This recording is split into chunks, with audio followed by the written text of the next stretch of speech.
It's Knuckles. Please welcome Chris Nilan!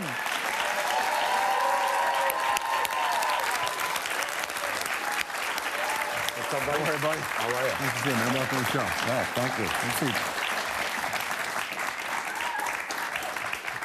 What do you, first of all, it's so nice to see you in this chair, especially in the red, which is the jersey you belong in. But what do you make of this time of your life? You got the book where you're very open about your story, and it's like the tough guy has been revealed in a very vulnerable way. How do you feel about all that? Well, you know, I honestly, for me to get sober and to turn my life around, I had to get honest with myself. And in turn, I had to become open and willing to take those things head on that happened in my life and address them so I could put that part of my life behind me. Was it difficult? Yes, because I was brought up always, when you fall down when you're a kid, right? Dad says, get up, toughen up. Yeah. And when I played in the National Hockey League and did that job I did, the job that I believe is probably the most difficult one in sports. And I could never be vulnerable. I could never share my true feelings. You know, fighting one night and maybe 3 guys in Boston, O'Reilly, Jonathan, and Secord, and then going the next night into Philly and have to worry about, Dave Schultz, Bob Kelly, Jeff Chikrin, Dave Brown. And, knowing that I had to do that, I couldn't go to my teammates and say, hey, I really don't feel like doing this tonight. Can you talk me through this one? Right. There was none of that, so. Because I keep hearing about how guys who are fighters in the game who are called on to fight, it's the most nerve-wracking part of their life is the lead up to the game. I love my job. I hear a lot of guys saying, they couldn't go to a movie the night before the game. They couldn't sleep the afternoon of the game. I'd be honest with you, I could go to a Creature double feature the night before, and I could sleep in the afternoon. Now, did I have fear? Yes, I did. But fear's a funny thing. I believe when we're scared, we become paralyzed. We don't do anything. But fear motivated me, and there's 2 ways to go. You either turn and run or stand and fight. And I never ran. I always stood up to the aggression, and I did my job. It was difficult, but I got to tell you, I loved every minute of it. I enjoyed that part of my job, but there was nothing like scoring a goal. Honestly, the most difficult part was becoming a hockey player, a guy that could go on the ice every shift, be on the ice last shift of a game, doing the job in front of the net. That's what I'm most proud of. What's your relationship like with your father as it went on? I know it's really tough in the beginning, and then he used to hate when you fought, and then I was like, man, did he ever put his arms around you and say, attaboy? My dad was a Green Beret. He was like a Rambo Green Beret? Like... Yeah, they're all like Rambo, I think. And, I learned his aggressive nature. I saw how he was growing up. There was a couple things my dad did. I remember, when my younger sister was born, we were going up to the hospital to see her, and my dad was going into Brigham's ice cream place in Boston, and a couple guys come out of the bar and call him Four Eyes. He wore a glass with my dad, and my dad ended up cracking one of the guys. He went through the window of the Brigham's, and I saw that as a young kid. I liked that, I liked the fact that my dad would stand up for himself and for us, and that trickled down to me, and I think that kept me in line on a lot of occasions, and then other times I just threw it out the window. As you got clean and became open, and you talked about being honest with yourself, and a big part of recovery, too, is this idea of amends for many people. What was your relationship like with your family? How did you put that together? Well, it's fairly simple. They watched me suffering, and they saw how sick I was for that period of time. And, God, my kids were so... they were so understanding of how... Because I was ashamed of myself. I had the guilt. And I had a hard time dealing with that.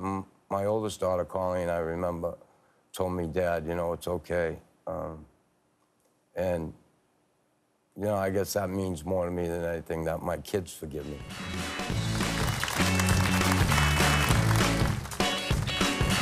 All right, coming up, lifting the Stanley Cup. Got to be one of the coolest feelings. But for Chris, kind of bittersweet. We'll find out why next.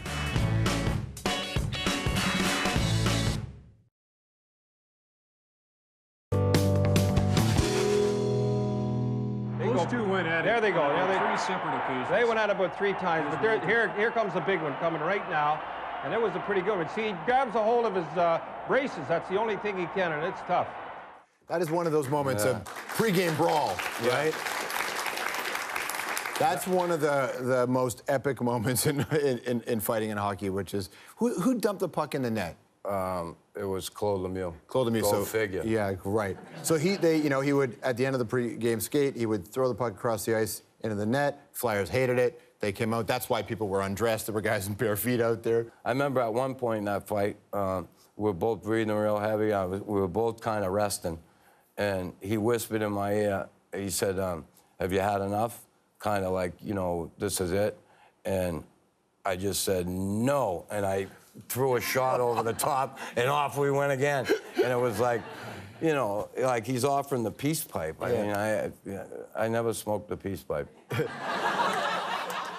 Whitey Bulger. So, here I am, you know, as everybody, you know, we see that movie, we see Jack Nicholson, he's based on Whitey Bulger, then we hear the story about Whitey Bulger. Yep. They were this gang-connected guy, Dana White from the UFC, had to leave Boston because of Whitey Bulger. I'm reading, it's like, he was your father-in-law. Yeah. And, okay, what was the advice he gave you about women? You know, Mr. Bulger sat me down. I was picking up Karen. First time I was going out with her on a date and coming to the house and meeting her mom and meeting him. And, you know, he said, we're going to go out the door. And he said, sit down for a bit. I want to talk to you. I said, okay. And you knew who he was, right? Yeah, I knew who he was. I knew he was certainly a capable guy. And in Boston, capable means that you're capable of ending someone's life.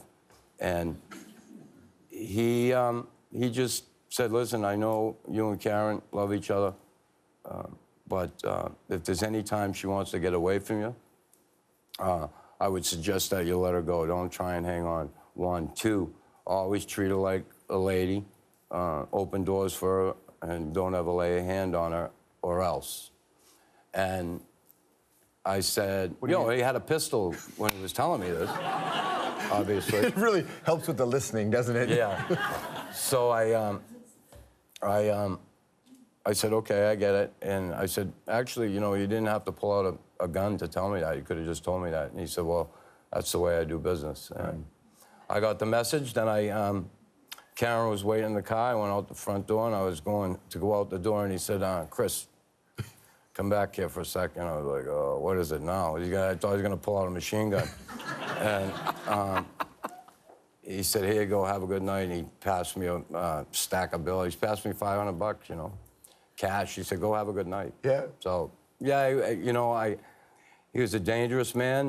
He's responsible for a lot of misery in people's lives, but that's the profession he chose. And I'm not saying every person that was a victim of his deserved it, but there were people that were involved in that life that, and there were also some innocent people, which I don't agree with, but you know, that's the life one chooses. It's tough to turn back when you're in that position. Can you show the ring? Show the ring up there. Get in on this.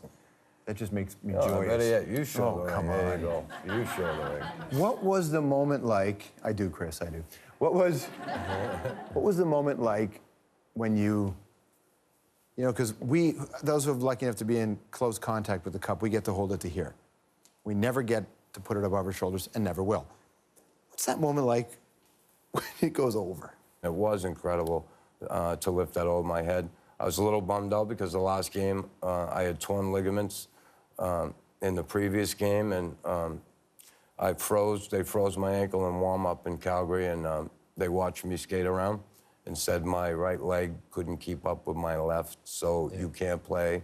And I mean, I can play, you know, and they wouldn't let me. And, you know, it was a little unfortunate because you know, I wasn't on the ice with my uniform, sweating, and just, you know, so that was tough. But still, when I stepped back and looked at it, and I realized I was just as big a part as Claude Lemieux and Patrick Roy, it was unfortunate I wasn't there that last game. Dude, what a pleasure, man. The book is called Fighting Back. It's the Chris Nilan story. Pleasure, man. Yeah, thanks very much. Chris Nilan, buddy. We'll be right back. Awesome.